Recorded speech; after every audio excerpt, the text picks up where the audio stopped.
हमारे पार्टी के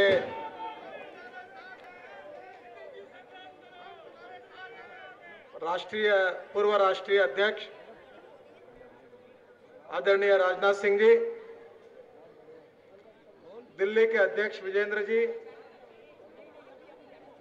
मंच पर उपस्थित हमारे राष्ट्रीय नेता नकवी जी, विजय जी, आरती जी, वाणी जी, दिल्ली के प्रभारी रामेश्वर जी, डॉक्टर हर्षवर्धन जी, विधानसभा में हमारे नेता, भारतीय जनता पार्टी के नेतागण और उपस्थित सभी कार्यकर्ता भाई और बहनों, देरी से क्यों ना हो, कसाब को फांसी मिली है। इस देश में पाकिस्तान से आकर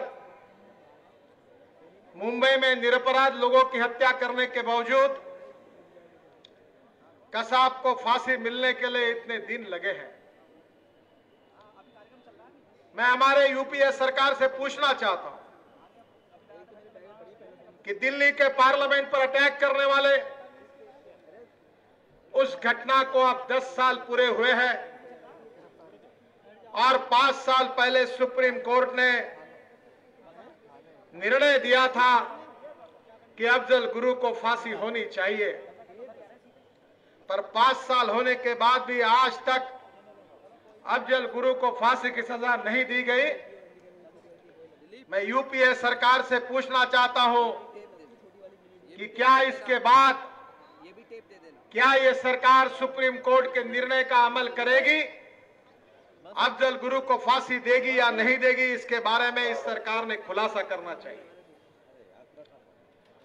बहनों और भाइयों, देश में आतंकवाद हो, महंगाई हो, आज देश की हालत बहुत खस्ता बनी हुई है। हालत यह बनी हुई है कि महंगाई आसमान पर जाकर पहुंची है। हमारे अर्थशास्त्री प्रधानमंत्री कहते थे कि पूरे दुनिया में इन्फ्लेशन का रेट बढ़ा है,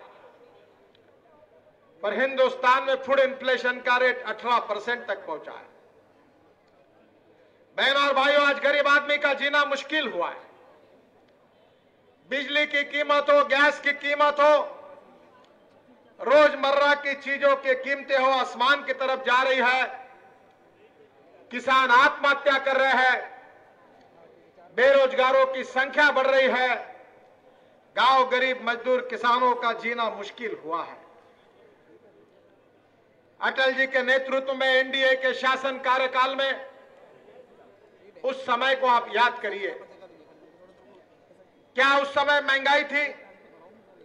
क्या उस समय ब्लैक मार्केट था? उस समय हमारे फॉरेन एक्सचेंज रिजर्व में कितने फॉरेन एक्सचेंज की राशि थी? आज हमारे फॉरेन एक्सचेंज का रिजर्व खाली हो गया है। डॉलर की तुलना में रुपए का मूल्य 34 और 35 रुपए तक आया था उस समय, आज 58 रुपए पर पहुंचा है। बहनों और भाइयों, महंगाई आसमान पर जाकर पहुंची है। ये किसकी देन है? पंडित जवाहरलाल नेहरू देश के प्रधानमंत्री बने, उन्होंने भी कहा था कि हम गरीबी दूर करेंगे। इंदिरा जी ने गरीबी हटाओ का नारा दिया। फिर सोनिया जी आए, राजीव गांधी आए, उन्होंने भी गरीबी हटाओ का नारा दिया। फिर सोनिया जी और राहुल गांधी आए, उन्होंने भी गरीबी हटाओ का नारा दिया।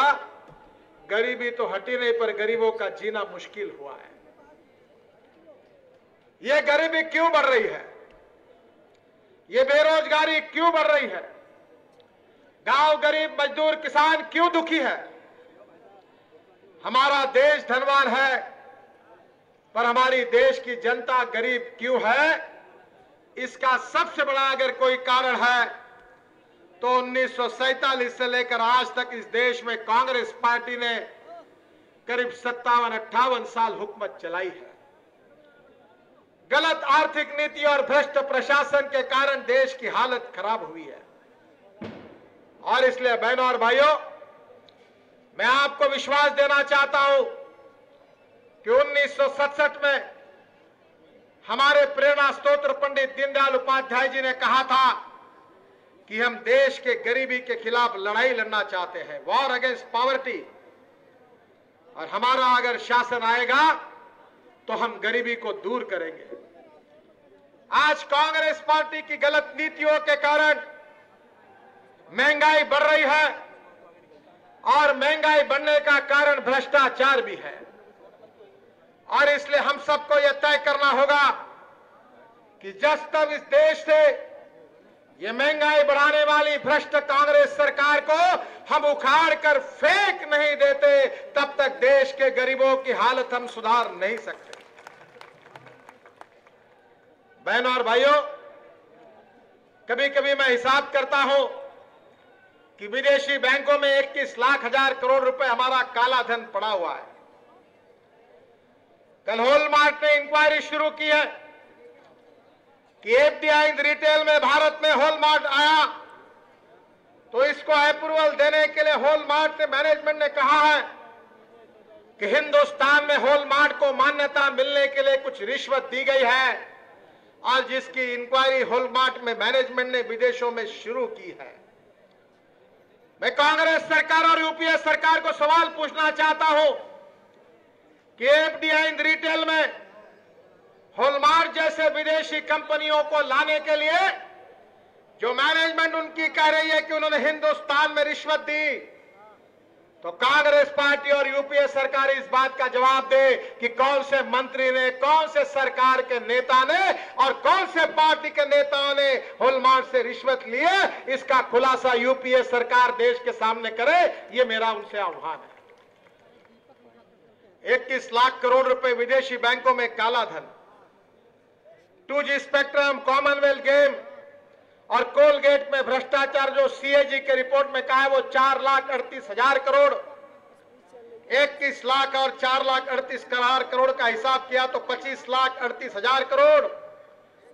अगर 25,38,000 करोड़ देश के गरीबों के लिए खर्चा होंगे तो देश के 25,000 करोड़ों गरीब लोगों को मकान मिलेंगे, हर गांव में रोड बनेगा, हर गांव में बिजली होगी 24 घंटे, हर गांव के गरीबों के युवाओं को रोजगार होगा। पर बहनों और भाइयों, यह पैसा देश में नहीं आ रहा है। क्यों नहीं विदेशी बैंकों से काला धन वापस आ रहा है? बार बार चर्चा हो रही इस देश में हमारे क्रूड इंपोर्ट पर करीब 6 लाख करोड़ रुपए खर्चा हो रहे हैं और गोल्ड के इंपोर्ट पर 2,40,000 करोड़ रुपए इंपोर्ट हो रहे हैं। मैं प्रधानमंत्री से पूछना चाहता हूं कि हिंदुस्तान में गैस के भंडार है, हिंदुस्तान में अल्टरनेटिव एनर्जी तैयार हो सकती है। एक समय थर्मल पावर की कैपिटल कॉस्ट पर मेगावाट आज 6 करोड़ रुपए आई है, तो सोलर की भी कॉस्ट पर मेगावाट 6 करोड़ रुपए आई है, तो सोलर एनर्जी को प्राधान्य देकर सोलर एनर्जी देश में तैयार क्यों नहीं होती? मनमोहन सिंह जी, आपने और आपके सरकार ने न्यूक्लियर का डील किया था, तब आपने देश को आश्वस्त किया था कि देश में न्यूक्लियर पावर हम लाएंगे। आज न्यूक्लियर पावर की पर मेगावाट कैपिटल कॉस्ट 15 करोड़ रुपए है। अगर ये बिजली आएगी तो विजय गोयल जी, ये न्यूक्लियर पावर की बिजली आएगी तो दिल्ली में 15 रुपए यूनिट के पड़ेगी। तो मैं मनमोहन सिंह जी से पूछना चाहता हूं कि आपने हिम्मत दिखाकर अपने सरकार की रिस्क उठाकर न्यूक्लियर पावर का ऐलान किया था, कितनी मेगावाट बिजली आई और कितनी यूनिट बिजली आई, जरा हिसाब दो। कुछ नहीं आया, ना आ भी सकता है। बहनों और भाइयों, केवल झूठे वादे किए गए। इस देश में 58,000 करोड़ रुपए का अनाज सड़ता है। देश में अनाज गोदामों में रखने के लिए गोदाम नहीं है, तो ये क्या बाहरीन की कंपनी जो एफडीआई रिटेल में आएगी वो बनाएगी? आगरा में, उत्तर प्रदेश में, बंगाल में आलू रोड पर फेंक दिया जाता है। क्या उन किसानों के आलू को बचाने के लिए क्या pre cooling plant, cold storage बनाने का काम विदेशी कंपनी करेगी? आपने 58 साल में क्यों नहीं किया? क्या इसका जवाब क्या इस देश के कांग्रेसी नेता दे सकते हैं? इस देश में 58 करोड़ का अनाज सड़ रहा है, गरीब भूखा मर रहा है। सुप्रीम कोर्ट ने कहा था कि अनाज सड़ने के बजाय गरीबों को बांटो, तो मनमोहन सिंह जी के सरकार ने एफिडेविट करके सुप्रीम कोर्ट में कहा अनाज सड़ता है तो सड़ने दो, गरीबों को नहीं देंगे। हम सड़ने देंगे पर हम गरीबों को नहीं देंगे, ये ऐलान इस सरकार ने किया था। ये सरकार कहती है कि शहर में जिस व्यक्ति की रोज की इनकम 32 रुपए से ज्यादा 33 रुपए है और देहात में जिस व्यक्ति की इनकम 27 रुपए से ज्यादा 28 रुपए प्रतिदिन है, वो धनवान है। मैं सोनिया जी से और मनमोहन सिंह जी से एक सवाल पूछना चाहता हूं, क्या आप बता सकते हैं कि 33 रुपए रोज की आमदनी होगी तो 999 रुपए महीने में मिलेंगे दिल्ली में, तो 999 रुपए में धनवान के रूप में दिल्ली में आप कैसे हम धनवान करके जी सकते हैं, इसका मार्गदर्शन सोनिया जी और मनमोहन सिंह जी हमको कर सकते हैं। बहनों और भाइयों, देश मजाक बना हुआ है, देश में लूट मची है। हमने भ्रष्टाचार के एक के पीछे एक स्कैंडल बाहर निकाले और हमको बदनाम करने की कोशिश की गई है। मैं आपको आह्वान और विश्वास के साथ कहना चाहता हूं कि हम किसी से डरते नहीं हैं, हमारा दामन साफ है। सरकार चाहे उसकी इंक्वायरी करे, हमको किसी को डरने का कारण नहीं है। और इस संघर्ष में मैं आपको विश्वास देना चाहता हूं कि हमने कोई गलत काम नहीं किया है।